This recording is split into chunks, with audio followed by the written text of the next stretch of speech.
تو جب ہم یہ تعین کر لیں گے کہ یہ اسم ہے تو پھر آگے حیثیت کی طرف بڑھیں گے، فعل ہے آگے حیثیت کی طرف بڑھیں گے، اس حرف ہے تو اس لیے بڑی اہم چیز ہے یہ کہ اسم، فعل اور حرف اور اس کی علامتیں جو ذکر کی گئی تھیں، اور میں چاہوں گا کہ جو ہے کتاب کی طرف مراجعہ کیا جائے اور اس کی علامتوں کو، اس کی پہچان کو جانا جائے کہ ہم کیسے فعل کو پہچانیں، کیسے اسم کو پہچانیں، کیسے حرف کو پہچانیں۔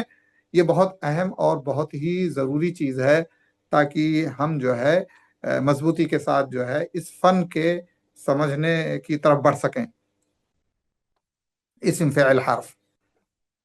اسی طرح سے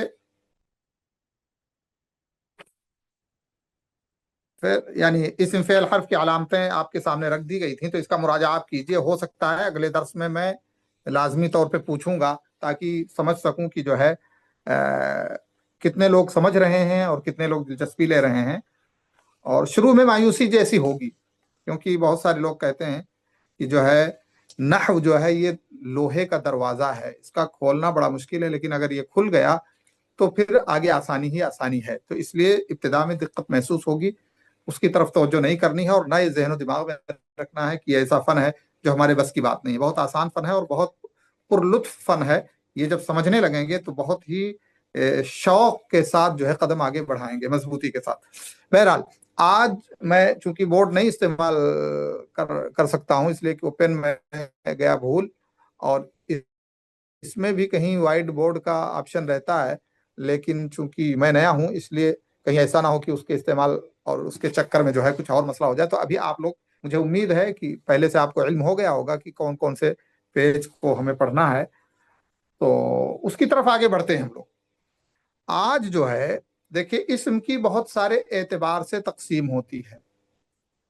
ان تقسیمات کے اعتبار سے ایک اعتبار یہ ہوتا ہے کہ اسم کبھی ایک معنی پر دلالت کرتا ہے، ایک شخصیت پر، ایک ذات پر دلالت کرتا ہے، کبھی ایک سے زائد، کبھی دو پر، کبھی دو سے زائد پر۔ تو اس لیے جو ہے یہ بھی جاننا ضروری ہے کہ اسم کے کس اعتبار سے کون سے اقسام ہیں۔ آج جس اعتبار سے اسم کے اقسام ذکر کرنے ہم جا رہے ہیں وہ مفرد، مثنی اور جمع کی حیثیت سے، کہ اگر اسم ایک ذات پر یا ایک چیز پر دلالت کرتا ہے تو اس کو مفرد کہتے ہیں۔ جیسے مثال کے طور پہ رجل ہے، رجل ایک آدمی کے لیے بولا جاتا ہے۔ قلم ہے، قلم ایک قلم کے لیے بولا جاتا ہے۔ مسجد ہے، مسجد ایک مسجد کے لیے بولی جاتی ہے۔ تو اس طرح سے جو ہے اسے کہتے ہیں مفرد، اسم مفرد۔ لیکن کبھی کبھی ہمیں دو شخصوں کے لیے، دو لوگوں کے لیے استعمال کی ضرورت پیش آتی ہے، تو ہمیں جاننا چاہیے کہ کب یہ اسم کس پوزیشن اور کس حیثیت میں اگر ہوگا تو ہم سمجھ سکیں گے کہ یہ دو افراد پر دلالت کر رہا ہے اور اس میں کیا چینجنگ کی جا سکتی ہے۔ تو آج درس اسی سے متعلق ہے کہ اسم مفرد یہ اصل لفظ ہوتا ہے، اصل لفظ، اس میں کوئی چینجنگ نہیں ہوتی، وہ اپنے اصل بنا کے اعتبار سے اور اپنے اصل حیثیت کے اعتبار سے ہوتا ہے۔ جب اسے دو افراد یا دو سے زیادہ افراد پر دلالت کرنے کے لیے ہم استعمال کرنا چاہتے ہیں تو پھر اس میں کچھ ہمیں چینجنگ اور کچھ تبدیلی کرنی پڑتی ہے، تب وہ اس لائق ہوتا ہے کہ اس میں وہ معنی ہمارے مقصد کے اعتبار سے پیدا ہو۔ مثال کے طور پہ رجل ہے، رجل ایک فرد پر دلالت کرتا ہے، قلم ہے ایک فرد پر دلالت کرتا ہے، کتاب ہے ایک فرد پر، ایک کتاب۔ لیکن ہم چاہتے ہیں کہ یہ بیان کریں کہ ہمارے پاس یہ اس قسم کی دو چیزیں ہیں، تو پھر ہم اس میں چینجنگ کریں گے۔